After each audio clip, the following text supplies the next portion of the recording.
Pedagogía para la comprensión será el tema que nos ocupa en la presente semana. Estamos, queridos colegas, en la segunda semana de nuestro módulo de pedagogía. A los docentes siempre nos agobian muchas preguntas. Son preguntas de nuestro quehacer cotidiano como docente. Nos preguntamos, por ejemplo, ¿cómo puedo convencer a mis estudiantes que lo que vamos a estudiar es importante?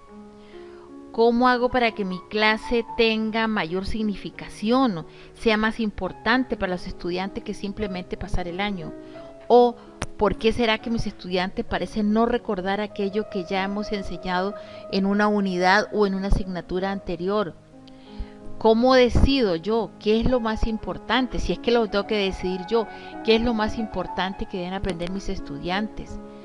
¿Cómo saber si en el futuro lo que hemos aprendido hoy para ellos es importante y les sirve para su vida profesional o no les sirve? Pues esas preguntas intenta responderlas la pedagogía para la comprensión.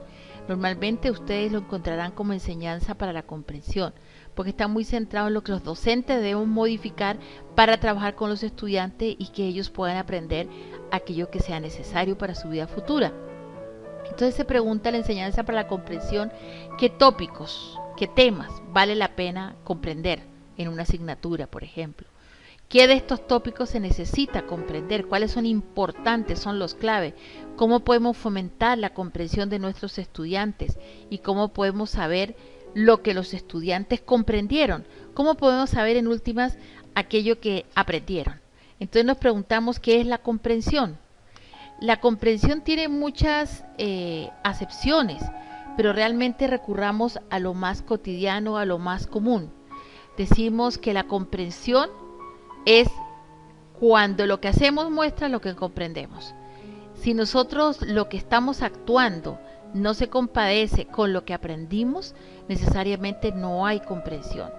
Por eso decimos también que es la unión de nuestros pensamientos con nuestros actos. Por eso es importante, y todo el tema de competencias también lo establece, que es necesario que el estudiante tenga experiencia con aquello que está comprendiendo. Es el saber hacer con lo que conoce.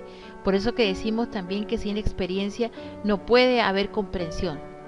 Pero ya Perkins y otros autores importantes lo han trabajado esto desde el año 98, 99, han trabajado este tema. Entonces dice, por ejemplo, el proyecto Cero, que también está en cabeza de Perkins, dice que el comprender un tópico es una capacidad de desempeño flexible. Y aquí quiero llamar la atención sobre desempeño porque es algo visible, y flexibilidad. Son dos palabras absolutamente claves en el tema de la comprensión. También dice Perkins que comprender, o cuando uno comprende, es que puede realizar una serie de acciones o demostrar unos desempeños que uno entiende del tópico. Me explico, que usted puede utilizar, hacer algo con lo que aprendió y además lo puede utilizar en una forma mucho más innovadora. No solo puede demostrar que lo que se le dijo lo entendió porque lo aplica, sino que también puede hacer actuaciones novedosas, aplicaciones nuevas con lo que aprendió. En síntesis, tenemos que decir que la comprensión es la habilidad que debe demostrar un estudiante, una persona cualquiera, de pensar y actuar flexiblemente con lo que uno conoce. Lo dice claramente Perkins en una frase muy simple: es la capacidad de un desempeño flexible. Y un desempeño de comprensión siempre es ir mucho más allá del conocimiento o de las habilidades básicas. Es hacer algo que no se había hecho antes. Por eso que también todo esto pertenece a las teorías o dentro del ámbito del constructivismo. Y ahí tenemos muchos conocidos nuestros.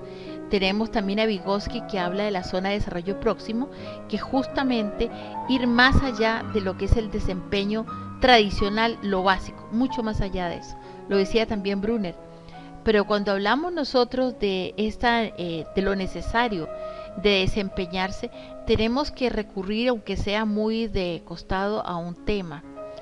¿Cómo se accede al conocimiento?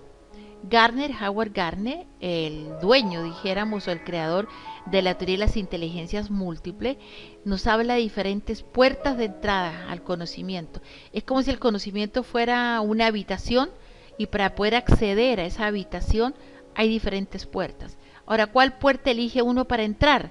Uno elige la puerta de entrada según el perfil de conocimiento, o más que el perfil de conocimiento, el perfil de inteligencia que uno tenga. Cómo yo aprendo, cómo yo percibo el mundo depende de qué es mi perfil o cuál es mi perfil de inteligencia. Pero a la vez tenemos que decir que desde Gardner ya no hablamos de la inteligencia como como algo único, como algo general, susceptible de ser medido, por ejemplo, por los test de coeficiente intelectual. Decimos hoy de este tema, hay que hablar siempre en plural, las inteligencias. Las inteligencias son relativamente autónomas unas de otras, pero normalmente actúan de forma armónica. ¿Qué quiere decir esto? Que ninguna persona tiene una inteligencia pura. Por ejemplo, Einstein podía ser un tipo de la más alta inteligencia lógico-matemática, muy malo para leer, sin embargo era músico. Eso es lo que nos estamos refiriendo en este momento. Entonces, si no es algo único, ¿qué es la inteligencia? Es la capacidad para resolver problemas de la vida, de la realidad, de lo que nos rodea. Es una habilidad, dice Gardner, para elaborar productos u ofrecer servicios de gran valor en un contexto específico. Eso significa que no es un desarrollo de la inteligencia aislado del entorno, tiene que ver directamente con el entorno. Tan es así que la valoración del tipo o el perfil de inteligencia que tenga una persona depende del contexto donde se desarrolla. Por ejemplo, un hijo nuestro que puede tener una inteligencia espacial muy alta quiere estudiar para ser un bailarín de ballet. Seguramente en nuestro contexto, en lo que nos movemos, eso no tiene un gran valor social, por lo tanto nos parecería no muy aceptable que nuestro hijo fuera un bailarín de ballet. La inteligencia o las inteligencias también tiene que ver con aplicar lo que se sabe en situaciones nuevas. Uno es inteligente en determinados tipos de inteligencia, también cuando puede ser creativo. La creatividad no es general, la creatividad es particular a un tipo de inteligencia preferente que tenga una persona. Yo puedo ser muy creativo en matemáticas, pero no significa que deba ser igualmente creativo, por ejemplo, en música. Entonces la creatividad no es general, como las inteligencias son particulares, los perfiles son particulares y también son generales. Es importante que esto nos genera diferentes maneras de cómo la gente aprende y diferentes modos, por eso que hablaba Gardner de las puertas de entrada al conocimiento. Y es un gran desafío para un docente proporcionarle a los estudiantes las posibilidades que accedan al conocimiento, pero desde su perfil de inteligencia y no de la misma manera como nosotros creemos que ellos están aprendiendo. Bueno, eso le significa también a la pedagogía para la comprensión unos grandes desafíos. Pero bueno, volvamos a nuestros temas. Las preguntas centrales que nos hacemos todos los educadores siempre es, bueno, ¿qué debemos enseñar? ¿Cómo sé yo lo que debemos enseñar? ¿Qué vale la pena comprender? ¿Cómo debemos enseñar para que exista comprensión de nuestros estudiantes? ¿Cómo pueden saber los estudiantes y nosotros mismos qué se ha comprendido? Y cómo además podemos hacer una comprensión mucho más profunda. Esos son grandes desafíos para la pedagogía para la comprensión, que intenta responderlo. Lo que debemos enseñar con las grandes ideas, es decir, los tópicos generativos, los grandes temas. ¿Qué vale la pena comprender? Es decir, todo aquello que el estudiante no debe olvidar, y estamos hablando de unas metas específicas de comprensión. ¿Cómo debemos enseñar para comprender? Entonces debemos enseñar diseñando unas actividades que permitan demostrar un desempeño para la comprensión. Y obviamente, ¿cómo sabemos que lo que estamos haciendo lo están comprendiendo los estudiantes? Con una valoración permanente y continua, lo que hemos llamado nosotros una evaluación auténtica. Entonces estamos hablando que hay un marco conceptual general de la enseñanza para la comprensión o de la pedagogía para la comprensión, un marco general que tiene que ver con 4 aspectos: los tópicos generativos, las metas de comprensión, los desempeños de comprensión y por supuesto la evaluación continua. Eso es lo importante cuando hablamos de pedagogía para la comprensión, que en este caso lo hemos asumido como enseñanza para la comprensión, para que nos preocupa a todos nosotros como docentes, para que esté un poco más centrado en nosotros como docentes que en los mismos estudiantes. No quiere decir esto que nosotros no valoremos dentro de la pedagogía para la comprensión el papel tan importante que tiene el aprendizaje. ¿Qué son los tópicos generativos? Los tópicos generativos, lo anticipamos, son temas, conceptos o ideas absolutamente claves para una disciplina. Lo que es la estructura propiamente de la disciplina constituyen las grandes ideas, y estas grandes ideas o temas posibilitan que se profundice en ese conocimiento o en el desarrollo de esas competencias necesarias, que se hagan conexiones con otras áreas de la misma disciplina, y también permite obtener o producir una gran variedad de perspectivas. Las metas de comprensión, ¿qué son? Señalan lo que el estudiante no debe olvidar, o cuánto, es decir, qué nivel de profundización, cuánto de determinado tópico, es decir, de esos tópicos generativos, de esos temas, deben comprender los estudiantes. ¿Hasta qué punto de este tema debo enseñarle? ¿Qué es lo que de este tema el estudiante no debe olvidar? ¿Qué constituían nuestros entendimientos perdurables? Pongamos un ejemplo muy sencillo. Si el tópico generativo, el gran tema, es la pobreza, una meta de comprensión podría ser que los estudiantes deberán comprender la relación que existe entre pobreza y nivel educativo. Esa es la meta, que después de una serie de actividades que ellos hagan, logren comprender la relación que existe entre pobreza, por ejemplo, y nivel educativo. El desempeño de comprensión se refiere a la capacidad de hacer con un tópico, o sea, con ese gran tema, poder hacer explicaciones, demostraciones, generalizaciones, ejemplificar. Y en última, el estudiante debe desarrollar la capacidad de volver a presentar este tópico de una manera completamente diferente. Es una capacidad que desarrolla.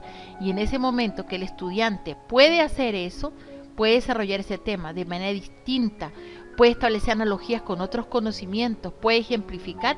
En ese momento estamos diciendo que está logrando un desempeño para la comprensión. Para esto nuestro docente debe diseñar las actividades que le permitan ese desempeño para la comprensión. Sigamos con el mismo ejemplo. Ya dijimos que el tópico era la pobreza. Los estudiantes comprenderán la relación que existe entre pobreza y nivel educativo. ¿Cuál podría ser el desempeño de la comprensión? Es decir, la demostración que hace la persona, el estudiante que comprendió ese tema, elaborando, por ejemplo, un ensayo en el que se analicen diferentes relaciones entre pobreza y nivel educativo. Sería la manera que el profesor se da cuenta que se está alcanzando ese nivel de comprensión deseado. Pero ¿qué debemos hacer durante todo el proceso de formación? Debemos desarrollar una evaluación en forma continua, no solamente en los cortes de cada periodo, sino que durante todo el proceso de formación. En otras palabras, durante todo el semestre. ¿Qué entendemos por una evaluación auténtica? Entendemos esta como una actividad crítica de aprendizaje. Es otra actividad de aprendizaje. Todo aquello que solicitemos al estudiante como actividad debe ser evaluado, así no sea calificado. ¿Y por qué esa actividad crítica? Porque permite dar información, retroalimentar en forma permanente tanto al docente acerca de las dificultades de sus estudiantes o aquello que debe modificar, y a los mismos estudiantes acerca de su propio desempeño. ¿Qué nos dice nuestro querido amigo Perkins? Yo les recomiendo de paso que lean unos libros muy bonitos. La Escuela Inteligente es un libro muy bello de él, y él nos dice que la comprensión es la capacidad de desempeño flexible. Con esto, mis queridos colegas y compañeros, esperamos haberle dado una síntesis de lo que es la pedagogía para la comprensión, que a usted le ayude a hacer las lecturas que le estamos proponiendo para esta segunda semana del módulo. Tiene una lectura que todos deben hacer, por supuesto, y un resumen de otro texto que he hecho tratando de preservar las ideas principales del autor. Bueno, que sean felices esta semana y seguimos trabajando en estos temas.